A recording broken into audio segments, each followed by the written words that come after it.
We're gonna start by talking about the bow. This is a very common one that you're probably going to find in every single piece of wood that you ever start with, whether you're building a coffee table, an entertainment unit, a cabinet, a countertop, whatever. You're gonna have to deal with this. And the longer your board, the more likely you're going to see this. So we've got two types of bows that are very common to find. So we have an edge grain bow and we have a face grain bow. We're gonna start by talking about the edge grain. So you got your end grain. This is your end grain right here. This is your edge grain. This is your face grain. On this piece of wood right here, we have our face grain, our edge grain, and our end grain. So as we're looking at an individual board and there's a bow in it here, we have to make this board straight. So to do that, we're going to have to remove all the excess pieces in here, all this excess material to get our straight board out of this.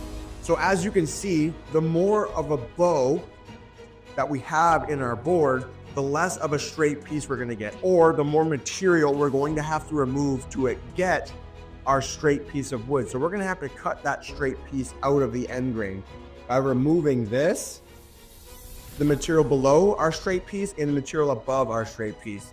That will give us a straight board. So the more intense your bow is, the smaller the piece you're gonna get. So the shorter you cut your boards, the less bow you're gonna have to deal with, and the straighter your boards are gonna be. The next one we have is a face grain bow right here, right? So this is a bow or a crook. People call this a couple different things. This face grain bow here, same sort of thing, right? This is a very exaggerated version just for the sake of this video. So for us to get a straight board, say this piece is 5 inches here, we might only be left with a 3-inch board inside this 5-inch wide board because the board we have to get needs to be straight. So we're gonna have to remove all of this material just to get a straight board out of this bigger piece of wood, right? And there's obviously material that we can save up here doing it another way. Like if this is that bad, I would cut it with a track saw instead of just throwing this to the joiner. But we have to understand that inside of every curved piece, there is a straight board that we can pull out of it. We have to mill all the imperfect boards to get perfect pieces for our project. And this is what I'm trying to show. So with the edge grain, you have to look at the edge and see where you're gonna be left, right? If this piece is that bad and you need to be at 1 inch thick, you might only be left with 3/4 of an inch or less if your board is extremely bowed, okay? Same with the face grain. If you have a 5-inch board and you need all 5 inches, but there's a huge bow in it, don't start with that board. You're not going to get what you need out of it. So make sure you're picking the straight boards off the shelf first. The next one that you're gonna have to deal with constantly being a woodworker is the cup. So the cup is when the end grain here, this is the face grain, right? This is the end grain.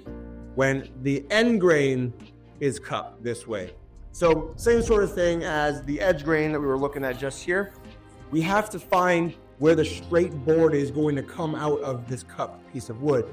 Again, this is extremely exaggerated. Most boards don't look like this, but there's the odd time you might have to deal with it. And if it's a lot less, the same rules apply.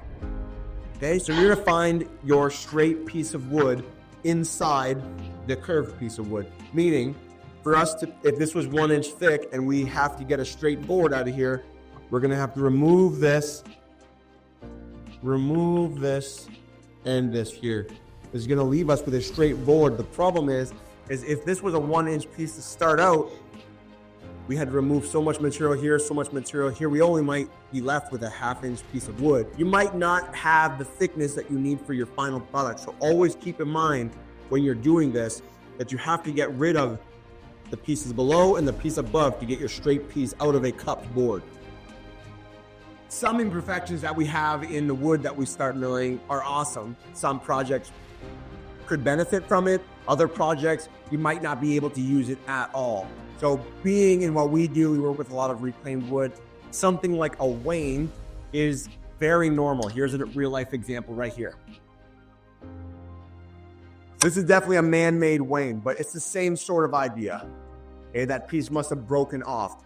But you have this issue right here where the piece is not the same width all the way down, right? There's an imperfection right here. So in a lot of the tabletops that we used to make, a lot of the reclaimed wood tabletops, where we're trying to take advantage of all the imperfections that we possibly can, I would keep that because that's cool.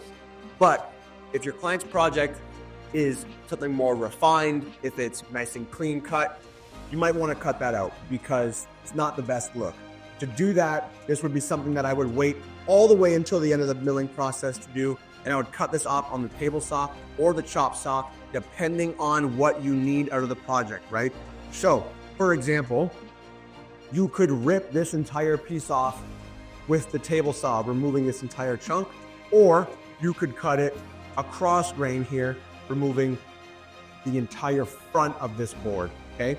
For our real life example here, you could cut the board here all the way down, or you could just lop that whole end of the board off and you would get rid of the wane. But like I said, something that we've always paid attention to is this going to make the project look more cool, more fun, more unique, more one of a kind? Yes, then we would keep it. If the client wants something nice and clean cut it off.